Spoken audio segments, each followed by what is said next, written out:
DYAF-AM Bacolod, Radyo Totoo, Credible Broadcasting, CNN, The Catholic Media Network. DYAF, CMN Bacolod, Radyo Totoo, 11:43, ang kusog sang kamatuoran.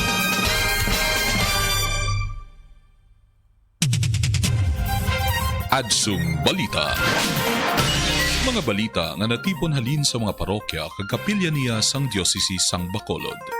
Kag mga pangulong dinalan sa bahin sang lokal, nasyonal kag pangkalibutanon nga mga hitabo. Adsum Balita. Diri lang sa opisyal nga waragwagan sang diocese sang Bacolod. DYAF CMN Bacolod. 11:43 Radyo Totoo, ang kusog sang kamatuoran. Kagkaron, yari ang inyong mga tagbalita.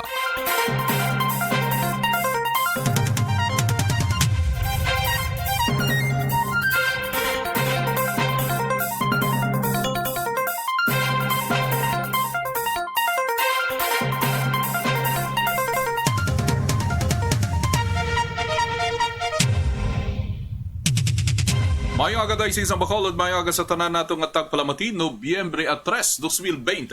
Martes gadlaw kag ini ang Adsum Balita. Ako si Father Roy Christian Izogon. Kagri si Julie Gonzalez. Kagyari na ang aton mga nagabaga nga mga balita. Adsum Balita. Ang mga kalag sa purgatorio, ang aton mga tag-ampo suno kay Bishop Buzon. Kita ang ginapanawagan nga manginabalaan mensahe ni Bishop Buzon sa pagsulog sa kapistahan sang tanan nga mga santos. Knights of Columbus nagpakaon sa mga ginagutom. Bulan sang Santo Rosario nagtakop na. Parokya ni Santa Maria Magdalena sa Inigaran nagpatigayon sang paindis-indis. Hingyo sang tatlo ka mga lokal nga panguluhan sa Negros Occidental nga moratorium sa mga locally stranded individual ginpahanugutan na sang regional IATF. Mga empleyado sang slaughterhouse sa Bacolod nagpaidalom sa swab test. Vice Mayor sang Binalbagan nagtaliwan. 1.75 billion pesos nga damage sa agrikultura dulot sang super typhoon Rolly. Kag para naman sa aton nga Vatican News, sa founder sang Knights of Columbus nga si Father Michael McGivney gindektarar nga blessed. Adsum Balita. Kagaroon para sa detalye sang aton mga balita, ang mga kalag sa purgatorio, ang aton mga tag-ampo suno sa kay Bishop Buzon.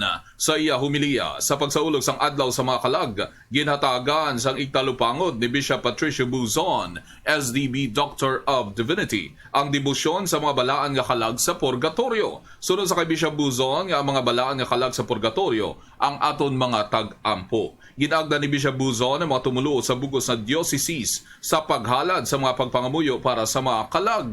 Sunod sa iya nga dapat kita mangin maalwan sa aton nga mga pagpangamuyo kag sakripisyo para sa mga kalag sa purgatorio. Inisunod sa iyang isa ka labing dako nga akto sang paghigugma kag kaluoy. Para sa dugang mga pagpaatag yari ang kabahin sang humiliya ni Bishop Buzon.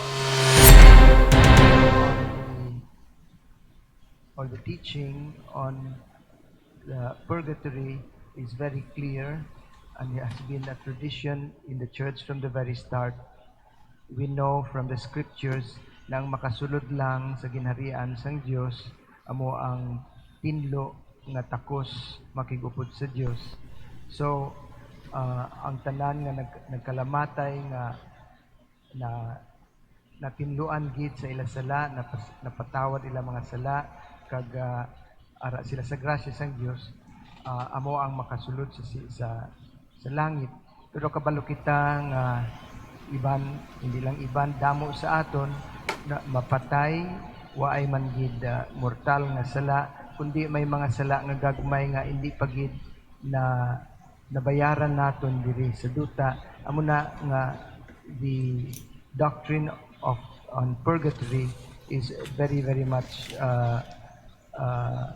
believed in by the church, and that is where those who have died that are not yet fully prepared to join in heaven, they are purified And they are purified by the sacrifices, by the prayers of us. Amo na nga ini nga ministry nga ara sa aton ka importante para sa ila. And we know many saints that have experienced this. For instance, Saint Padre Pio. You know, his life, even when he was still a small boy, he would see the angels and even Mama Mary and even Jesus. He would see as a little boy. And abi niya, tanan kita, makakita man sa mga angheles, kag ang mga santos, kag sang Ginoo. So abi niya, normal lang ina sa tanan. Kag later, he learned that siya lang galit nakakita sa ila. That's how, since he was a child, he was so innocent, and he had that gift of experiencing God and the saints and the angels. And when he was a priest, he was seeing also souls in purgatory. Kag sila niya kadamo, damo nagapangayo sa akon nga sila ipangamuyo labi na sa santos nga misa. Kag kung nagamisa siya, makita niya, kitaon ang mga souls in purgatory nga nagatambong sa misa. Kag nagaayo nga sila iya dumduman. And the holy souls in purgatory and many other saints have this experience. And the first thing they really ask is the Mass. That's why the best prayer we can offer to them is the sacrifice of the Mass. That is why the Church asks the priests and allows the priest, when it comes, November 2 comes, allows the priest to say as many as 3 masses. Kay actually, pwede sa amon isa lang kamisa. Mag-binate o matrinate kinanglan, may special anugid, pastoral need. Pero diri sa nga to say as many masses as we can to offer kay kinahanglanon sa mga kalag sang purgatorio. Amo na nga, for instance, kung inyo na diparahan sa sini nga adlaw, aton misa kadamo, bahala kung may magtambong o ay magtambong, ini para sa ila. We will have masses like on Sundays up to 7 in the evening because this is the best act of charity we can offer to the holy souls in purgatory. And then another gift that the Church gives for these souls is by offering the plenary indulgence. I'm sure when you were still studying catechesis, the plenary indulgence was explained to you.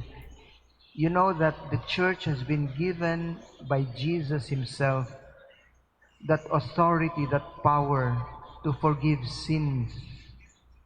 You know, on Easter night, he appeared to the apostles and he said, "Peace, peace I leave you.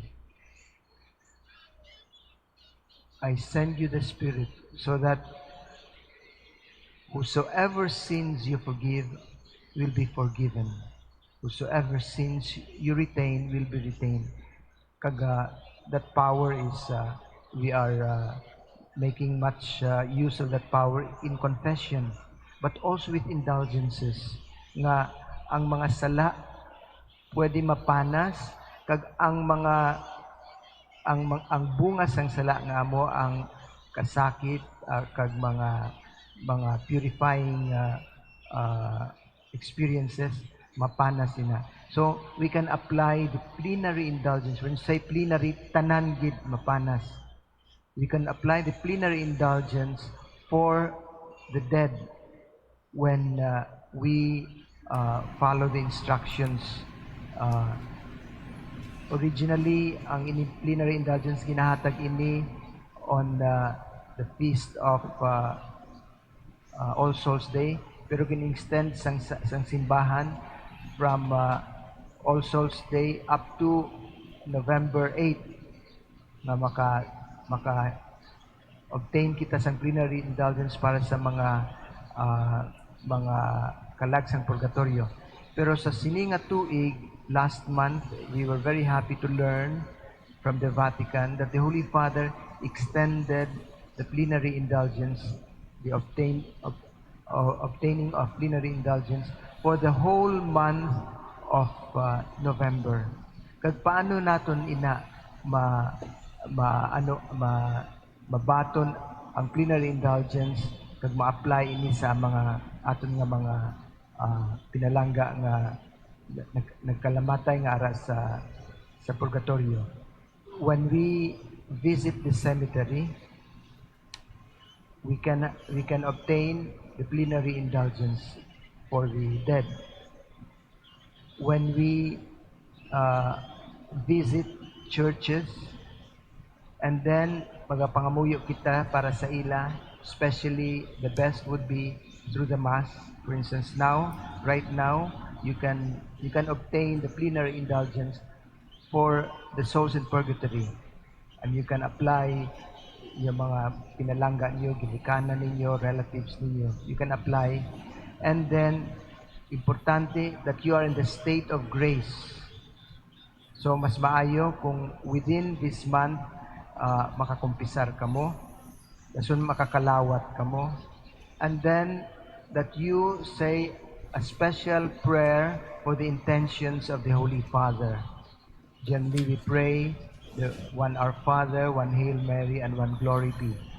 And even better if we I believe in God, we pray, because this is our way of acknowledging that this special grace comes through the church.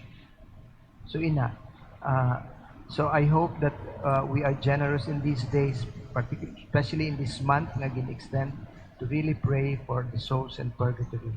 Many of our brothers and sisters, Catholics, have a very deep devotion to the souls in purgatory. And there are even associations, and definitely many saints. Makautura na mo yatong tingog sa aton Senior Obispo Bishop Patricio Buzon. Adsum Balita. Kita ang ginapanawagan nga manginabalaan ang mensahe ni Bishop Buzon sa pagsaulog sa kapistahan sang tanan nga mga santos. Sang nagligad nga Domingo sa pagsaulog sa kapistahan sang tanan nga mga santos o kon All Saints Day, ginhatagan ni Bishop Patricio Buzon sa iyang homilya sang igtalupangod ang panawagan sa pagkabalaan.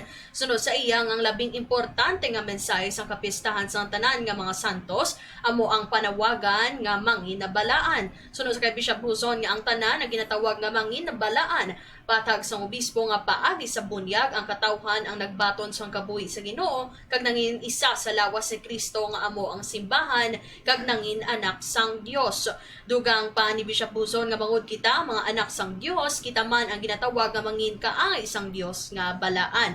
Yari ang kabahin sa homilya ni Bishop Buzon sa pagsaulog sang kapistahan sang tanan nga mga santos.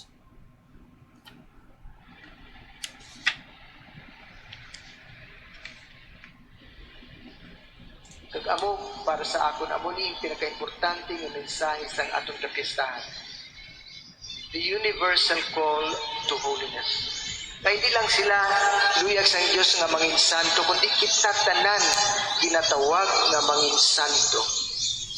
Tanan, kada isa sa aton.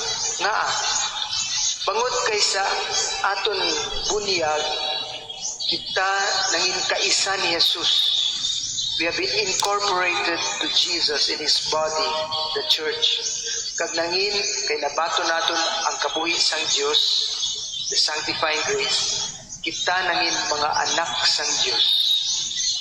Kag amo man ini aton nabatian sa second reading, kita mga anak sang Diyos. Kag kung kita mga anak sang Diyos, kinanglan kita kapareho sang Diyos. Kaliwat kita sa Diyos. Amna ang kinahanglan liwat man kita sa Diyos. Kapareho ang inyong mga anak, inyo kaliwat. Ang ilaguya, inyo guya. Hasta gali kinaugali nila, inyo kinaugali. Kita man, kinahanglan kapareho man sa Diyos, mangin kapareho sa Diyos. Kaya kita iya mga anak.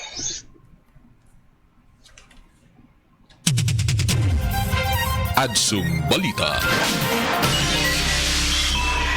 Ang oras na tayo sa Bacolod, alas 8:15 na, kaginang oras, ginadulong sa inyo sang Bear Brand Powdered Milk Drink. Sa atong pagbalik, Knights of Columbus nagpakaon sa mga ginagutom. Padayon ang pagbantay sa mga balita, diri lamang sa Adsum Balita.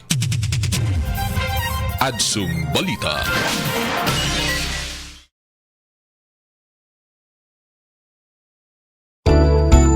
Panginbulahan sa aton mga DYAF CMN Bacolod partners. NIG Marketing, Ms. Ria Divilla Montelibano, Friends of Padre Pio Airport Subdivision, Mr. Antonio Cian, Reverend Father Angelo Ansula, Attorney Henrietta Vinco and family, RTN General Services, Mayor Jose Nadi Arceo, Municipality of Hinigaran. Sa pagtuman sang DYAF CMN Bacolod, 1143 kHz sang iya misyon sa pagdulong sang serbisyo nga masaligan, aton ginapasalamatan ang mga masunod. Legion of Mary, Nuestra Señora de Fatima, Cathedral Chapter, Kirk Simon Gimbal and Kyla Marie Gimbal, Reverend Father Luan Torrefranca and Our Lady of Lourdes Parish, ZFA Credit Corporation, Little Children of the Divine Will, Our Lady of Peace and Good Voyage, Antipolo Pontevedra, Marivic Montilla, Miss Genevieve Gonzalez.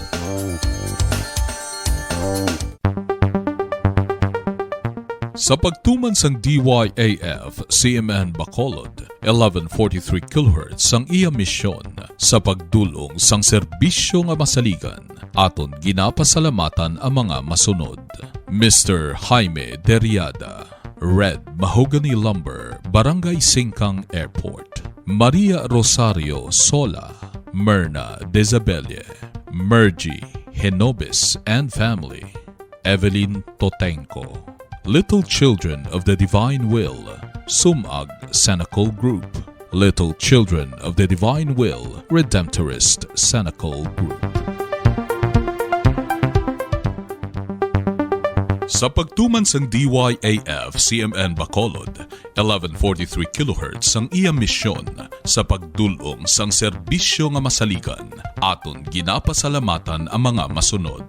Ritzy Pardan, Jasmine Gamboa and family, Mrs. Jo Escamilla and family, Rolling Hills Memorial Chapels Incorporated, Conchita Buaron and family, Lorena Duran, Reverend Father Anisito Buenafe Jr. and Our Lady of Guadalupe Parish, Valladolid, Mr. Jess Vargas.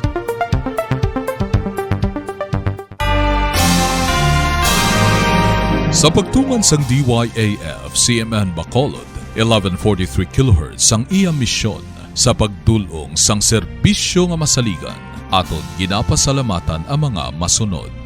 Asian Alcohol Corporation, Mr. Michael and Mrs. Jovi Amodente Sergeant and family, Gerald and Jem, Mr. Nelson and Mrs. Susan Iscamilla and family, San Diego de Alcala Parish, Silay City, University of Negros Occidental, Recoletos, Mr. Dennis and Mrs. Jazelda Madrigal, Empress Quality Printing Philippines Incorporated, Talisay City.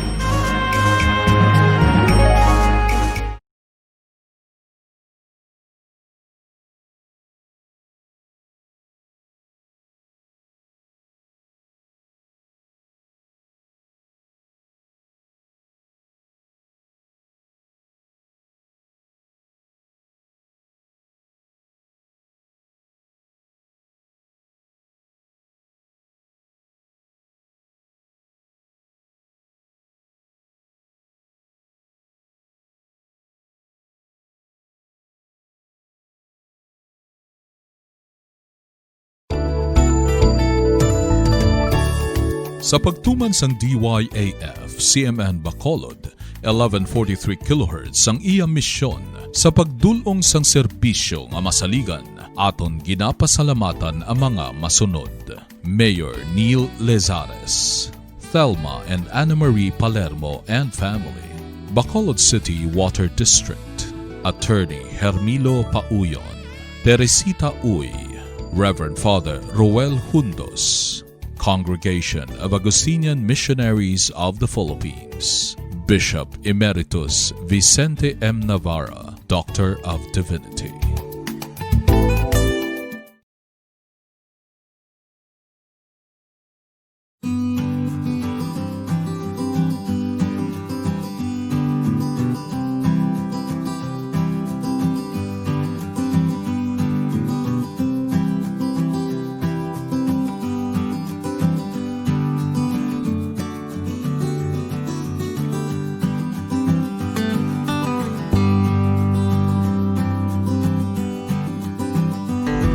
AF, Sam and Bacolod, Radyo Totoo, 11:43, ang puso sang kamaturan.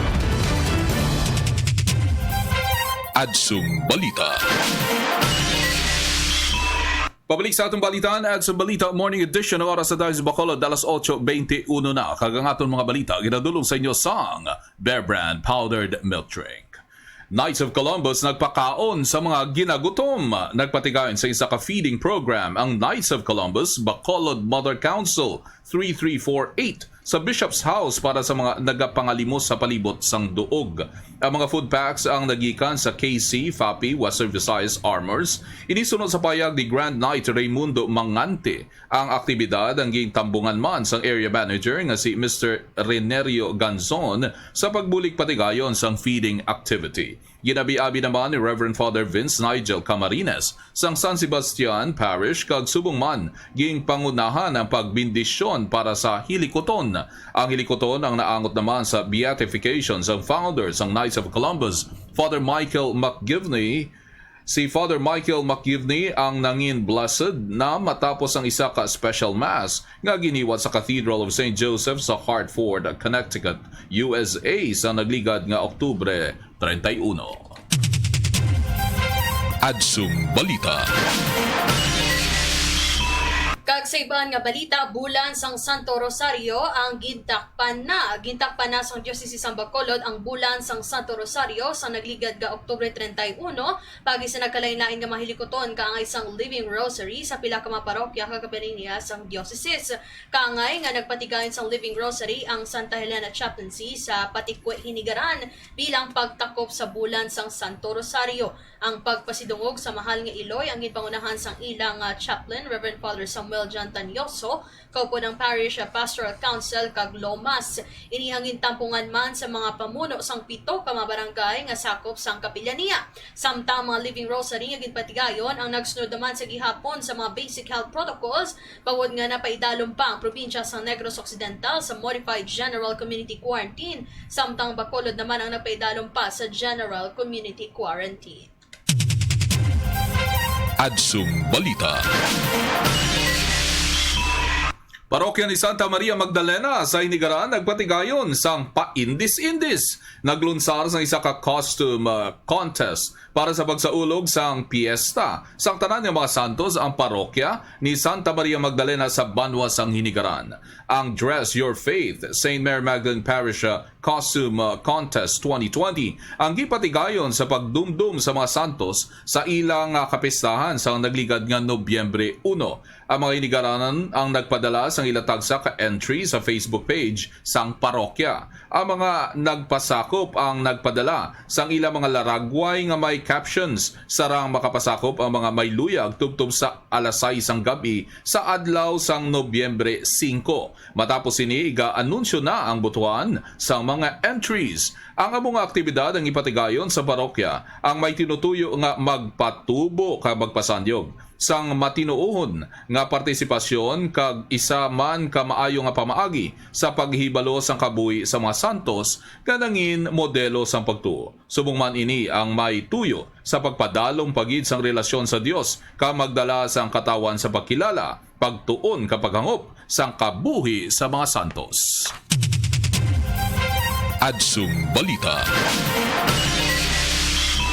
Kag sa iba naton nga mga balita, hingyo sang tatlo ka mga lokal nga panguluhan sa Negros Occidental nga moratorium sa pagpapauli sa mga locally stranded individual ginpanugutan na sang Regional IATF. Inaprobahan na sang Regional Interagency Task Force ang hingyo sang syudad sang Cadiz sa mga banwa sang Binalbagan kag Manapla nga pagpaiway sang pagpauli sa mga locally stranded individuals. Sa resolution number 56 sang Regional IATF nga gipirmahan ni Regional IATF Head Secretariat Christian Nagaynay, ginaprobahan na ang mga ginhingyo nga 5 ka adlaw nga moratoryo sang syudad sang Cadiz sumalin sa Nobyembre 2 tugtog Nobyembre 6. Magapatuma naman sang pagpaiway ang pagpauli sang mga LSI ang banwa sang Binalbagan sa sulod sang 15 dias umalin sa Nobyembre 2 tugtog Nobyembre 16. Sumugod Nobyembre 5 naman magapatuman man sa 14 dias ka moratorium ang banwa sang Manapla nga magatapos sa Nobyembre 18.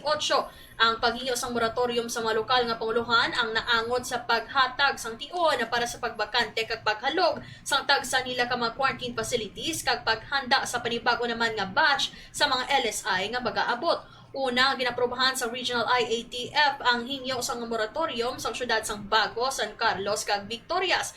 Sunod sa datos sang Nobyembre 1, ang Negros Occidental ang mayara sang 4,692 ka mga kumpirmado nga kaso sang COVID-19 sa diin 1,574 pa ang mga pasyente nga wala pa mag-ayo sa impeksyon o kon mga aktibo nga mga kaso.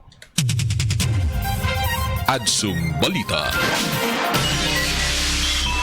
Mga empleyado sa slaughterhouse sa Bacolod nagpaidalom sa swab test. Sunod sa payag, the Executive Assistant Ernie Pineda, Cluster Head sa mga merkado sa Bacolod Quick Response Team, 98 ka mga empleyado kalakip na ang mga manug ihaw kag meat inspectors nga empleyado sang AVM Bernardo Slaughterhouse sa barangay Handumanan, siyudad sa Bacolod ang nagpaidalom sa swab testing sa pagsiguro nga wala sila malatnad sang novel coronavirus. Sunod sa iya nga sang nagligad nga semana may 371 man ka mga empleyado sa gobyerno ang naasay sa 3 ka mga mayor nga merkado sa syudad ang nagpaidalom sa swab testing.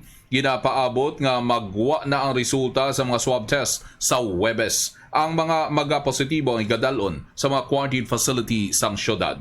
Oktubre 27 sa napagwa sang Memorandum 104 si Bacolod City Mayor Evilio Leonardia nga nagmando sa mga empleyado sang gobyerno sa pagpaidalom sa swab testing o konang surveillance testing sa pagtumod sa mga aktibo nga COVID-19 cases sa mga pampubliko nga merkado. Adsum Balita.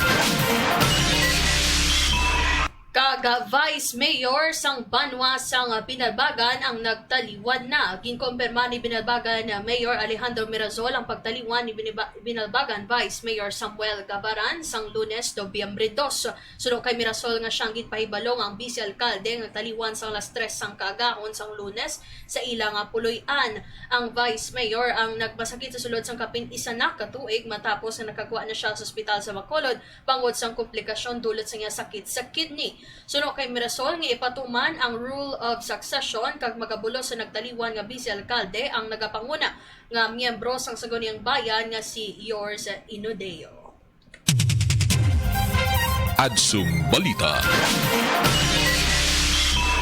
Kagyari na aton COVID-19 update, 1.75 billion pesos nga damage sa agrikultura dulot sang Super Typhoon Rolly. Sunod sa kay Agriculture Secretary William Dar, nagdulot sang 1.75 billion pesos nga agricultural damage ang Super Typhoon Rolly. Sunod sa iya nga sang Lunes 26,948 ka mga mangunguma ka mga mangingisda ang apektado sang Super Typhoon, kapin 26,261 ka ektarya sang agricultural crops ang napierde bangod sa bagyo. Pila ka mga duog ang sakaron isolated bangod sa Super Typhoon. Sunod sa Department of Agriculture nga ang Bagyo Pipito Quinta Cagroli ang nagdulot sang kabilogan nga 4.1 billion pesos nga balor sang damage sa industriya sang agrikultura. 20 ka mga tao nagtaliwan bangod sa Typhoon Rolly, samtang ang Bicol Region ang pinaka naiguan sang Super Typhoon.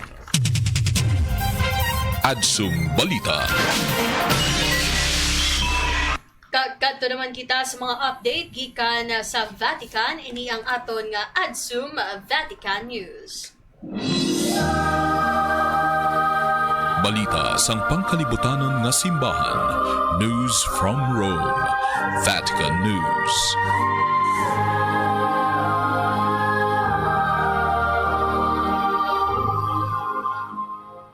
Founder sang Knights of Columbus kon KOC nga si Father Michael McGivney ang gindeklarar na nga blessed. Kinabiabi ni Santo Papa Francisco ang beatification sa United States ni Father Michael McGivney. Si Father McGivney ang founder sang Knights of Columbus kon ang KOC ang gin-beatify sa isa ka special mass sa Oktubre 31 sa St. Joseph Cathedral sa Hartford, Connecticut sa Estados Unidos.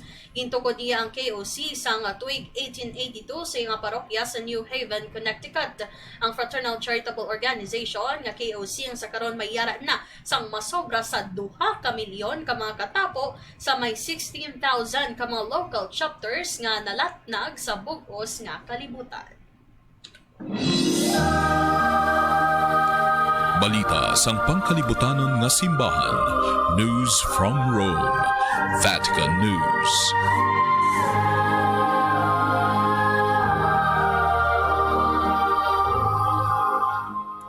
Kagamuyan itong mga balita nga natipon sa bilog puwersa sang DYAF CBN Bacol 1143 kHz sa inyong mga radyo para sa sining adlaw Nobyembre 3, 2020, Piesta ni San Martin de Porres. Ako inyo alagan, Father Roy Christian Azoglan. Kagbantayan pa ang dugang mga detalye kag dugang mga balita karon sa Adsum Balita Afternoon Edition ini si Julie Gonzalez. Serbisyo nga masaligan Dios ang atong dalampan. Ini ang Adsum Balita. Adsum Balita.